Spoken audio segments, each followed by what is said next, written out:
What is one thing that can make your life more successful, less stressful, and most of all, reduce the number of times you feel like crying inside a day? My name is Dr. Nacho Goodman, and this is an episode of Talking Nachos, where we bring to you so many topics, awesome key resources, sponsors to help you succeed more, stress less, and be a happier dentisting human. So you're going to see so many people on the show today that you can learn from. I encourage you to just JFO, just find out about what these awesome people do. Just do the demo. You'll be glad you did. There's so many great things that you can learn, things we don't learn in dental school. Dentistry is most definitely a long marathon. It can be awesome, but also annoying. So you want to prepare yourself with awesome tools. So I'm ready for my first awesome guest when my team is ready to bring them up. So I have the amazing Jamie Amos. Jamie Amos and I go way back to the beginning of this entire thing. He does so many things to make dentists happier. But Jamie, I want you to share with us, where are you right now to make all of us in Philly jealous? Where are you on planet Earth? I'm somewhere nice and warm. It is definitely not going to go below 40 degrees or 50 degrees. Probably won't even go below 80 degrees. I'm in Puerto Rico today. And so we're jealous. It just goes from 75 to 83 all the time. Is that it? On really cold days, we might drop down to like 74. So we'll see if I have to put a sweater on tonight. We'll see. So we're all officially jealous. But what I really like to do is bring awareness to all the awesome people in our dentisting neighborhood. So if you would just take a minute and just share with us this, what do you do in your daily dental life to help dentists?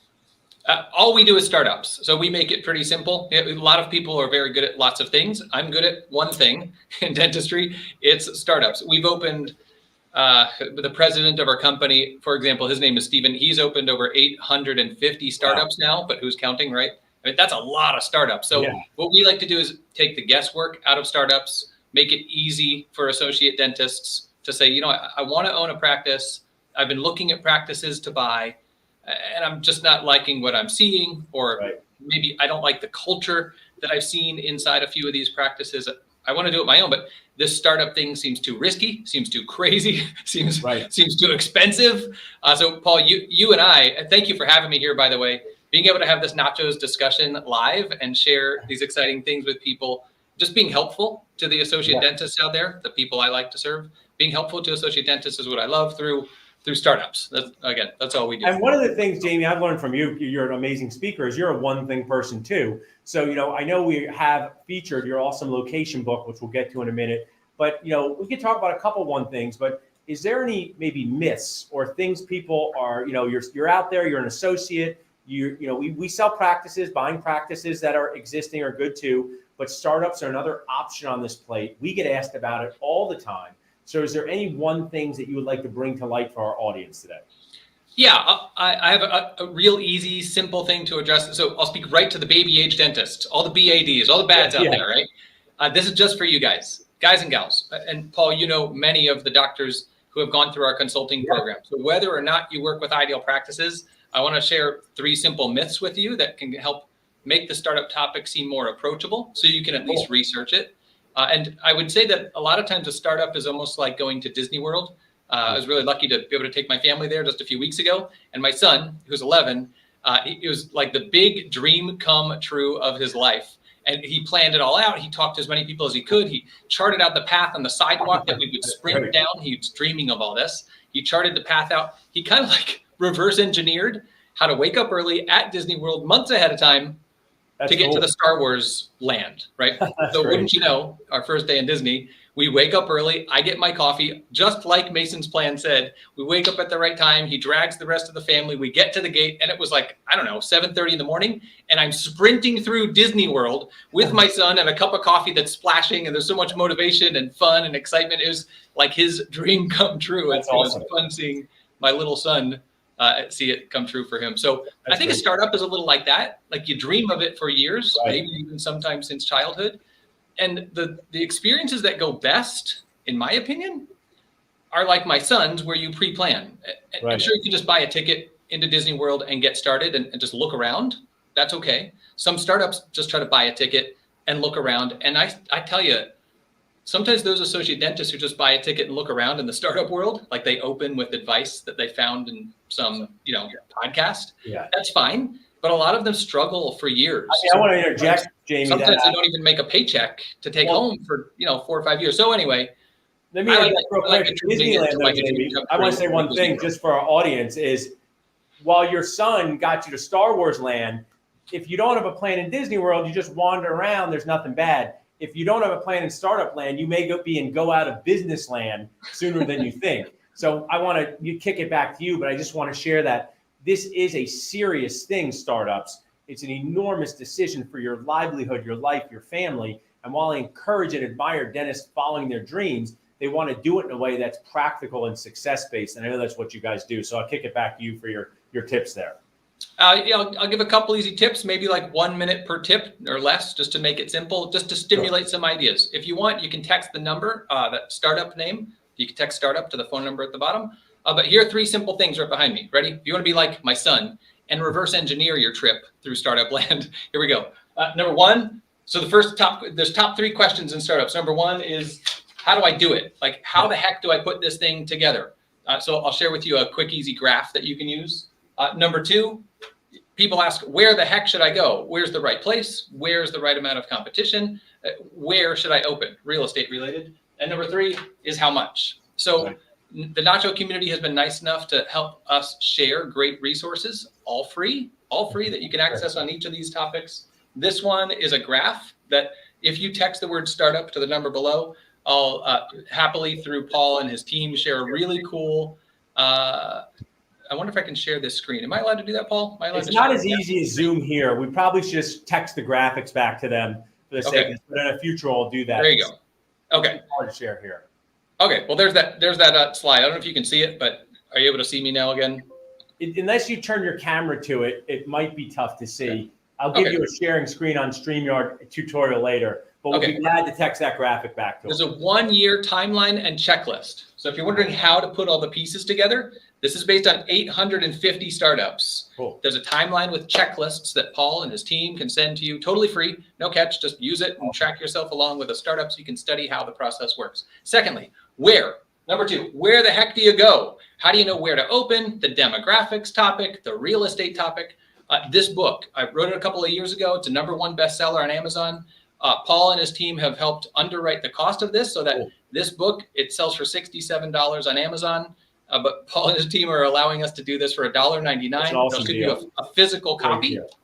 Just go to idealpractices.com/Nacho if you want to learn all this knowledge over hundreds of startups to find the right location. So check out this book, get yourself a $1.99 copy instead of $67 on Amazon. Then the last question is how much? So number 3, how much does a startup cost? I won't go into all the numbers here, but I'll make it simple and say with just 6 crowns per month. So if you can produce 6 crowns per month, we broke down all the math. So it's spelled out in very specific categories, almost like a business plan. So it's 6 crowns per month. If you can produce that, and I bet you can, if you can, then you can afford to start up the complicated pieces, assembling all the numbers the right way. So text startup to the number there, and we'll load you up with resources. If you want to learn how to do this. Thank you for having me. It's an honor to serve a community like this. Thanks. Hang for one more minute, James. I want to bring this up. Well, first, the way you should present this to our dental audience, and I would like to, is you're really giving the treatment plan for success. Dentists work with treatment plans for their patients. You're providing this treatment plan with the cost, the location. I think location is key because many times dentist humans have spouses, they have families, so they have to also figure out, are they going to want to be with them where they're going to start out. But tell us this, we've had amazing Nachoers work with your program. One, Dr. Ashley Dawson, who I just interviewed, just started up. Just for a minute, what is the mindset of a dentist who wants to start up? If someone's watching us thinking, I don't know if it's for me, or is it too risky? And I know it's kind of a grayish question, but what's the mindset of a dentist looking to do a startup? I'd say the biggest difference is a contrast between 2 words. So if you're an associate dentist and you're wondering, could I, should I, can I do a startup? Is it too risky? There's 2 words that I would implore you to begin pressing through. There's a difference between the words what and how. So what versus how. I would strongly, I recommend to you, don't spend all your time trying to figure out how to do it. Instead, I want you to be thinking through, what do you really want? Right. And when I say what, I'll give you 3 easy questions to ask yourself to start this internal dialogue. What do you want to be known for? in your community where you're going to serve, meaning like a reputation. What do you want to be known for? But the next question is, what do you want to create long-term, like a legacy through your startup? Your startup will help you create that. So what do you want to be known for? What kind of legacy do you desire? And then what do you want to give back to the community where you serve? Those what's are so good. And I like them because they're digestible, a little different than why. So Jamie, thanks for being you. Appreciate having you back on more shows. Really appreciate everything you do for us. Thanks, guys. Thanks for being here. Thanks for having me being here. I'll see you around next time when I have my words right. Enjoy that 75-degree weather. So we won't think about you when it drops down tomorrow. So as you guys can see on Talking Nachos, we bring you amazing value, demystify some of the things people talk about all the time. We're going to keep our fun show going. I'm ready for our next guest whenever my team is ready to bring up my next guest for us. So we go from startups to EBITDA, numbers, how do they work? We go to dental school and they talk a lot about crown preps, a lot about emergence profile, but not nearly enough about the exciting world of P&L. So we have two people here who talk about P&Ls all the time. So Jared from Duckett Ladd CPA and advisor, awesome key resource and sponsor, and Caleb, introduce yourself to our audience and just take a minute and share what you guys do in your daily dentisting day to increase happiness for dentists. Yeah, definitely, Paul. Appreciate you having us on here. And I would say, hey, that book from Jamie, $1.99. I mean, that's a deal right there. If you could also include a plane ticket for us to go down to Puerto Rico and visit Jamie, then that's one even winner. Better. That's right. Ariel's going to put her name in the box every time for the one plane ticket. Yes. I love it. But no, appreciate you having us on here. Jared Duckett, Duckett Ladd, Dental CPAs and Advisors. I mean, really, we jump in and make dentists' lives better. You know, we work with dentists all across what we call a dental momentum journey, all the way from looking to purchase a practice, you know, going into once they purchase a practice or start up a practice, get in and get that foundational practices or principles in place, gain traction in your practice in phase 5 just to get better, more efficient, more profitable. And then even in the phase 6 where we help practices look at selling their practice, leaving a legacy and so forth. So really we just like to make One thing I'll share, and you guys can use this. I want to talk to Caleb in a minute. And I went to Penn Dental, which had a very amazing legacy of these amazing dentists who were perioprosthodontists, and they did big cases. They always begin with the end in mind. And, you know, it's kind of funny to have you on right after Jamie. You're thinking of starting up a practice, and really at the same time, you have to think about when you're going to sell that thing that you're going to start up. And it might not be for decades, but beginning with the end in mind is so important. Caleb, what do you do in your daily life to help dentists? Yeah, for sure. Well, first of all, thank you for having us on. My name is Caleb Gusner. I'm a dental development consultant here at Duckett Ladd. So kind of the redheaded stepchild of the firm. I'm not a CPA. I actually work with young dentists, aspiring practice owners, and kind of guide them, understanding the mentality of owning a practice, what that looks like, you know, vision, understanding what it means to be an entrepreneur. And then I also work heavily in the acquisition services that we have. So basically day one of D1 up until they purchase their dental practice, I'm there to serve you. That's awesome. I mean, Jared and I were down to DEO and I gave a presentation on hiring associates, and I used an example of the New Jersey State Police running practice boot camps and showing people this is what it's supposed to feel like. And I think, unfortunately, dental school gives a totally lopsided understanding of what it's like to be a practice owner. Sometimes way too optimistic, sometimes way too pessimistic, but much like the Goldilocks of this world, not right in the middle where they do that. So that's so great.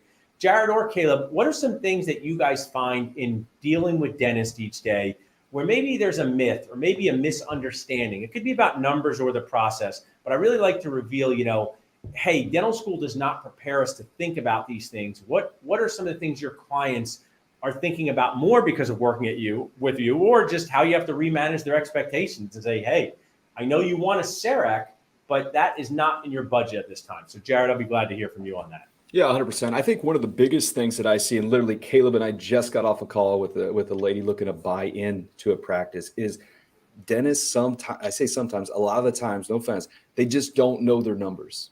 You know, so one lady wants to sell half of her practice for X, and you dive underneath the hood, look underneath the hood, and it's like, this thing is crazy high overhead. It's not producing. It can't even sustain another partner buying in. And they're like, They haven't looked at their numbers in forever. So you got to know your numbers. Peter Drucker, what gets measured gets managed. You can't measure something if you're not managing it. So you got to know your numbers. I think that's so important. I mean, look at us as human beings. We can't even manage eating food. We need MyFitnessPal to help us with our calories, you know. And, you know, when you have that second old fashioned, here's what you do. You just don't put it in. You just lie to MyFitnessPal. It never knows. But that happens in the dental world too, right? Where these feelings that dentists want, and sometimes they come from such good places, I'm sure, Caleb, where they want to provide great service or they want to take the next step. So if you were talking to someone in this stage, Caleb, of, getting into their practice, what are some things that they could be doing to prepare, whether it's management books, whether it's reading P&Ls? Is there anything you give our audience? What could they do to prepare for practice ownership? Yeah, I think one of the big things is reading goes a long way. Listening, really filling that education base and content base that you're consuming. I mean, that's everything. Inputs equal output, right? So the podcast you listen to, what you're spending time in your off time outside the clinic or outside of studying, that goes a heck of a long way. And then also one other thing is networking with people. You're not in this alone. Find a group, find 2 or 3 folks in your dental program that you're like, hey, what are our goals once we get out of here? I want to push you to be a better person. I want you to push me to be a better person. What you said there was so. You guys should maybe make a podcast on numbers and networking, or what I call nacho working. Because if I went to a party and I needed a babysitter, and some random person said, "Oh, I know a babysitter," I would say, "I know it's COVID, but can I hug you for an uncomfortably long time?" Right? Because they changed my life by just saying, "Oh, hey, I know this person." And that happens in dentistry. You're at a networking event. You say, "I work for this DSO. Not that it's bad, but I want to buy a practice." Say, "My best friend from dental school lives in here. I'm looking to sell his practice." So, love what you guys are doing. Can you guys share with us as we wrap up? I know people can text CPA to 215-543-6454. But Jared, how could people reach out to you online, and what can they expect in that first JFO, just find out, or just do the demo call? Yeah, best thing to get with us is just go to ducketlive.com. 2 T's, 2 D's, click on the work together spot. You'll jump on here, team will have a conversation and really just figure out where you're at in the journey. Maybe you're day 1 of D1. Maybe you're looking to buy a practice. Maybe you're looking to start up a practice. We're going to refer you to Ideal Practices. Right. But basically see where you're at in the journey and then dive in, see where your pain points are, and see how our team can help. Love that. Well, I really appreciate you guys doing what you do. We need more of this responsible information out there. Thanks so much for joining me and being an awesome sponsor. Awesome. Thanks, Paul. Thanks, sir. See you guys. So as you can see, starting up a practice, knowing your numbers, networking, all the things you get here on Talking Nachos. I'm ready to see our next guest to join us whenever my team is ready to bring them up to join us here. So we have the awesome Melissa and Sonia. I can tell by their outfits this is going to be fun. Tell us, Melissa and Sonia, what do you guys do in your daily dentisting life to bring more fun, energy, positivity, awareness, success to the dental world? Well, what we're doing for the dental world is simply amazing. What we're doing is, they've been doing it forever, but we opened up the world to mobile dentistry. I love that. And my husband and I, we own a mobile dental practice where we go into nursing homes. And Melissa's worked for public health, mobile dental, and we've started the National Mobile Intellidentistry Conference. And it's amazing, right, Melissa? It's absolutely amazing. And here's today, Dr. Nacho, we really want to bust a couple myths about mobile dentistry and teledentistry, if that's okay with you, because for sure, I'd love to hear it. Yeah, right now we're at this pivotal moment. We're coming back from COVID. Practices were shut down. Practices are having this light bulb moment where they're like, what can we do to ensure our future? Right. And really, Sonia and I are here. We're preaching to the masses and saying, hey, if you want to ensure a successful future for your practice, then it's really time to rethink everything that you know about mobile delivery of dental care and virtual care. And we're going to talk about virtual care a lot today too, as well. Well, let me play the role of somebody who, I'm a fairly positive person, but I keep some of my thoughts inside my head. And I've always thought of mobile dentistry. I might just be unaware or uneducated, but I think of it as a really great thing for this, one specific niche of people who can't get out of bed. But over the past few months, I've really had my awareness expanded. I was just at the DEO listening to someone talk about mobile dentistry for patients who are agile and have total ability to move. So tell us about some of these myth-busting things in mobile dentistry, because I've been a dentist for 20 years, and I will just authentically share, I don't know much about it. Well, I'm going to let Melissa bust some of these myths, because it's a lot of myths out there about mobile dentistry that people don't understand. And Melissa and I call mobile dentistry grown and sexy dentistry. I like because it's out there. People get in their mind that it's only for the underserved, but people are taking mobile dentistry to corporate buildings. They're taking them to corporate businesses like Papa John or Coca-Cola. think about it. In your mobile practice, when I was in private practice, the office manager around October was calling everybody that didn't use up all their benefits. Right. Now, pop-up dentists are going into these corporate offices and saying, hey, don't worry about coming off work, come into the conference room or come down to our van and we'll do your root canal, we'll do your cleaning, we'll do your whitening, we'll do your Invisalign. Some people would never ever walk through another dental office door, but they'll allow you to walk through their homes. They'll allow you to come to their business. So Melissa, talk about some of those myths. Oh my gosh, there's so many right now, but that's what we're here for. So one of the biggest things, like you guys were talking about, is that it's not just charity work. If there's one thing we learned over COVID, it's that every single one of us wants things to come to us. We want everything delivered. And so right now, patients are demanding this. And that's what we need to understand as an industry, is that when we can take the care to the patient, whether it's in the palm of their hand, whether it's to their workplace, whether it's to the baby boomers as they begin to lose autonomy, what if we could take concierge dentistry to them and then they're still part of our practice even when they're 85 and they can't get out of bed? And I think what's really cool is, I mean, dentistry and a lot of things in life I'm really glad I did it, but I don't find the time to do it. And people do that for gyms. People do that for a lot of things. So I think when you make it almost impossible for them to say no, you should like text them from outside their house and be like, are you free now? We're outside. You can use your benefits. And I think you'll be able to capture momentum that way. What you guys are doing too, I want to just make sure we bring this to life. You know, going from thinking about mobile dentistry to doing mobile dentistry steps, just like Jamie and his startups. But you guys are hosting a whole conference about this. If our audience is watching right now saying, hey, I like something grown and sexy, I like something cool, I'm interested, I want to find out more, what are people going to learn at this conference and where is it? Well, the biggest question that we get is how to do it, right? And so come to the conference in March and you will learn how to implement mobile dentistry. Sonia? It is, and to answer the question, it's March 3rd through 5th, 2022, and it's in Vegas. We're going big or we're going to stay home. We're going to have mobile vans on the rooftop in Vegas. There's over 35 CEs. And let me tell you something about our conference. The first time Melissa and I did the conference, this is our third conference. The first time we did our conference, it was like a big family reunion because mobile dentistry has been out there forever, but everybody was kind of solo on their own. Yeah. It was a big family reunion. But one thing I have to plug in here, and I'm going to bust a big myth. You can be mobile and still have a brick and mortar practice. Oh, cool. We're not saying we're not saying let go of your brick and mortar practice. Keep it. But Melissa, talk about that spoken word for one quick second, because that's your baby girl. I'm passing the baton to you, sister. That's my baby. That's right. That's your baby girl. Go, girl, go. There will always be mobile practices that don't have fixed locations, fixed brick and mortar. But what we see in the future are majority of dental practices and healthcare practices will be hub and spoke. So you'll have your brick and mortar with that arm into the community, with that arm into the business that has 200 employees across the street from you. I mean, how easy would that be?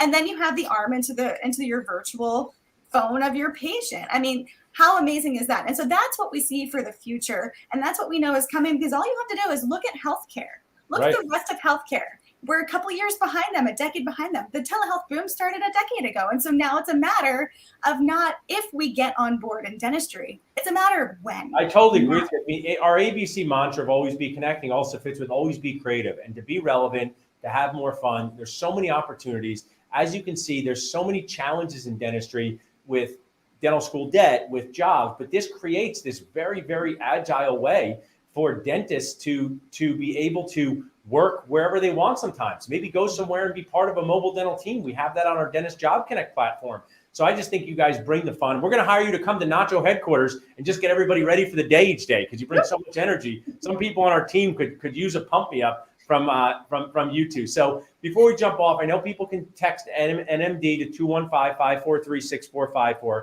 They're going to learn how they can get tickets to your conference, and that's March 3rd to 5th in Las Vegas. Is that right, guys? Absolutely. Awesome. Well, keep sharing on our group. Keep bringing attention to something super cool. Thanks so much for being here with us, guys. Bye. So as you guys can see, dentistry is pretty cool. Startups, numbers, mobile dentistry. We want to embrace all the awesome parts of our industry while being able to decrease the annoying ones. So I'm ready for my next guest. When my team is ready, you can bring them up on the stage. So I have one of my favorite people, Mary Fisher Day, amazing person, amazing sponsor. Mary Fisher Day, share with us what you do in your daily dental life to help dentists increase success, decrease stress, and reduce crying inside. I prevent dentists from making the biggest mistakes of their careers. Love that. Love that. And now people are watching in because, you know, dentists love when stuff goes wrong. They love it, right? We're got all messed up in dental school. 30 implants can go right. One implant goes wrong, we pay attention. So what are these biggest mistakes, Mary, that dentists tend to make, or what is the biggest mistake? Well, probably the biggest is if you're buying a dental practice, not having the reports reviewed by an expert who knows how to gather them correctly. Now you're having them reviewed by a CPA, I certainly hope, and by an attorney, but they need to be gathered by somebody who knows how to gather them the right way. Secondly is you don't review them. You don't learn what you're doing while you're reviewing them. Look at it this way. Taking a radiograph. I figured this would resonate with you, dentist. You take a radiograph, whoever's taking the radiographs, they're gathering the information. You don't have someone take a radiograph or an x-ray, whatever you want to call it, who is not certified, who doesn't know how to take it, right? And you don't have somebody review it who doesn't know how to do a dental exam, right? So you need somebody that knows what they're doing to do this for you. And that's what I do. I help story, Mary, and I just want to add to this comparison story, because if you showed a dental assistant an EOB or a front desk team member an x-ray, even though they both work in the same office, and even though they're both smart people, it's not what they do every day. So if you don't have the right person reviewing the right data on your biggest decision, and I am so with you, I've used a lot of kindly annoying questions, is what is the biggest decision in the life of a dentist? And many people say getting married, but I will actually put buying a practice up there the same. This is why, and you know this, the end of dentist careers, multiple spouses, maybe just one dental practice. And it isn't to judge the two things, which are both amazingly important. It's to elevate that this decision you make influences everything else that happens to you. So you help dentists review these reports, Mary. What are some of the things your clients, or what are some of the aha moments you help your clients understand on this journey to either buying the practice or, probably more importantly, refusing to buy certain practices? Right. That when you're reviewing reports and you see that 98% collections, do you know what that's based on? Is it based on your actual UCR, or is it based, are your fees being entered as they're paid by the insurance company? For instance, you enter MetLife's dental insurance fees, okay? And that's what you're charging out rather than your EOB. Well, yeah, it's going to look good if you do that.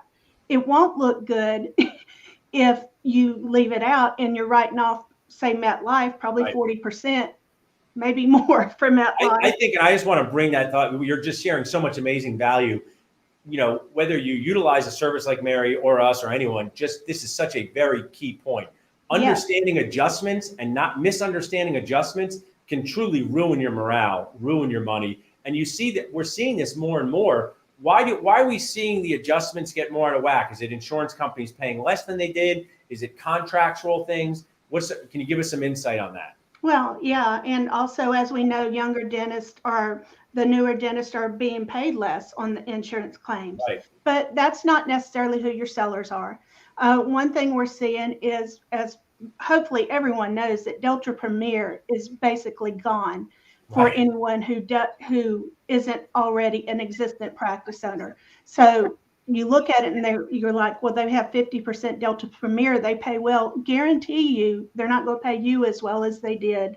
And I want to just share, I remember my amazing dad and grandparents, they used to say this thing, call a spade a spade. I never totally understood it. Was that a card? Was that a shovel? But basically they're saying, in this moment, when you see insurance companies, we have to embrace, even though it's very uncomfortable, they're literally paying our newer colleagues less than our more seasoned colleagues. And this is a real problem. It might be legal, but super unfair. But when you're selling a practice, it can be an enormous impact to that new buyer. Tell us about that a little. Well, and two, let's talk about the people who evaluate the practice, who put a price on that practice. Are they even considering this? Right. Do they know? Hopefully they know. that this buyer is not, that any new buyer will not be able to have Delta Premier reimbursement rates. Yeah. Okay. Hopefully they know that, but do they? Yep. How do you know to ask them that? How does a young dentist know what to ask them? You don't know what you don't know. So key. If we call you like the bat woman, right, or cat woman of this world, where you're helping people. Now let's get into, I know people can text Mary to this number and learn about what you do, but what do you do? Someone texts in saying, this sounds like me. I'm looking at a practice. I got these reports. I need someone like Mary. What happens when they reach out to you? Well, I want to get to know a little bit about them, because I believe first and foremost that this is not just a business decision. It's an emotional decision. Yep. And I also always say, don't buy your home before you buy a dental practice. If you're going to buy a dental practice, I love that. I always say that. So I want to get to know them, talk to them before we talk about their location and the demographics. Is it the type of patient base you want to see? And then we start talking about what numbers do you have? What are they asking for it? Who did the valuation?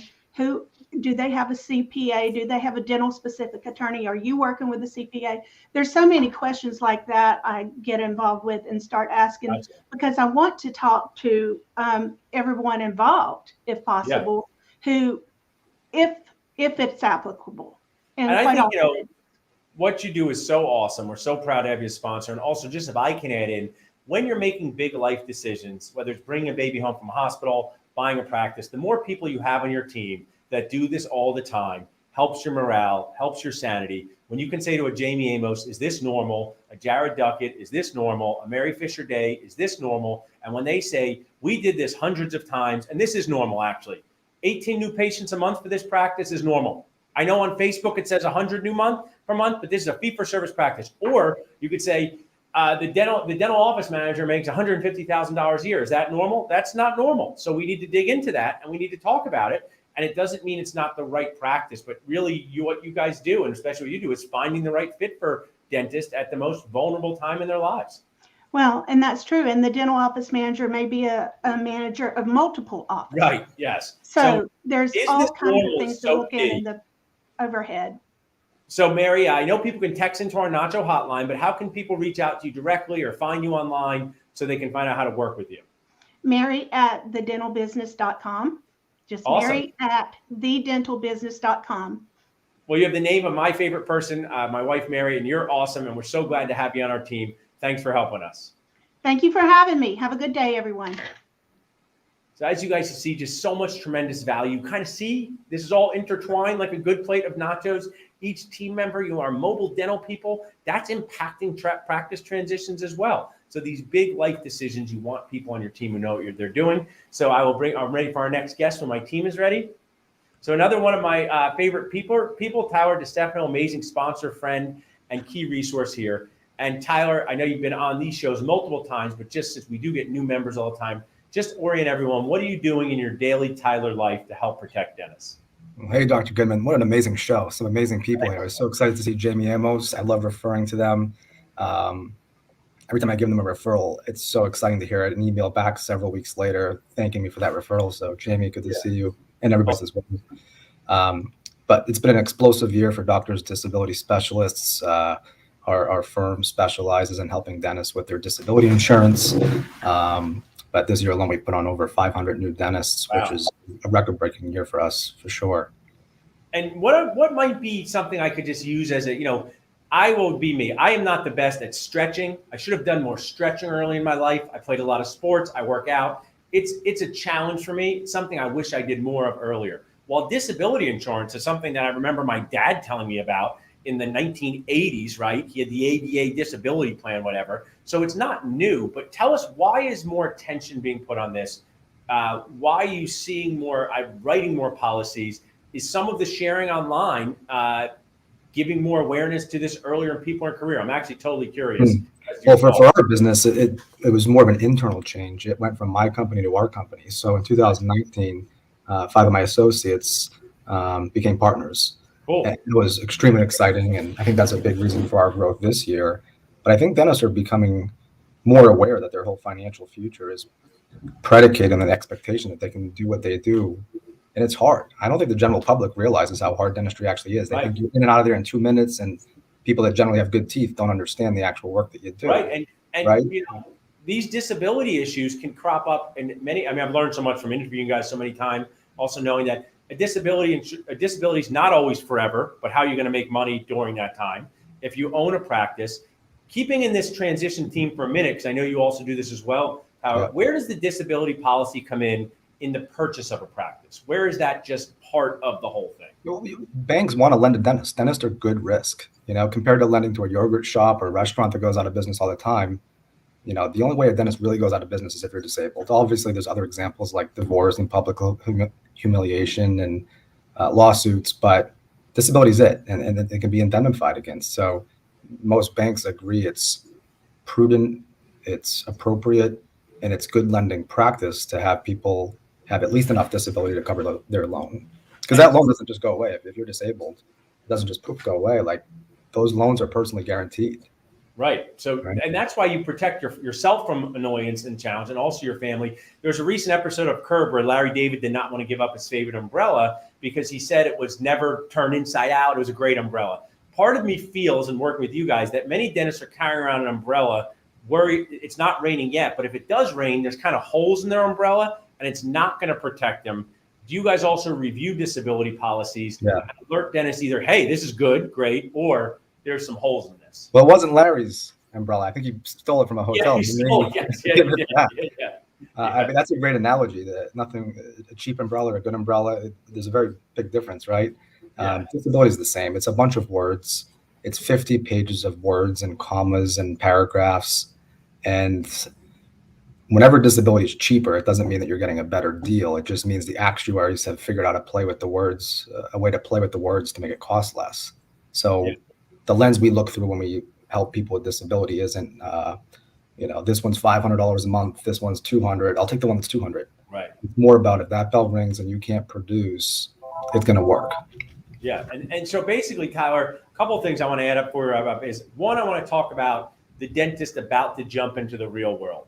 While I know as early as possible, or yesterday is a common answer, if we can dig into this as when is really the right time? Is it in the D4 year to be applying for disability? Earlier than that? Tell our audience that. Yeah, definitely D4, right after graduation, at least learn about it. You don't have to buy it right away, but there's certain things that you can learn about the process of purchasing it that's different than everything else in life. Yeah. Everything else in life, if you can afford it, you can safely assume some company or somebody is willing to sell it to you. With disability, people have the same approach that I'm ready to buy it, you sell it to me.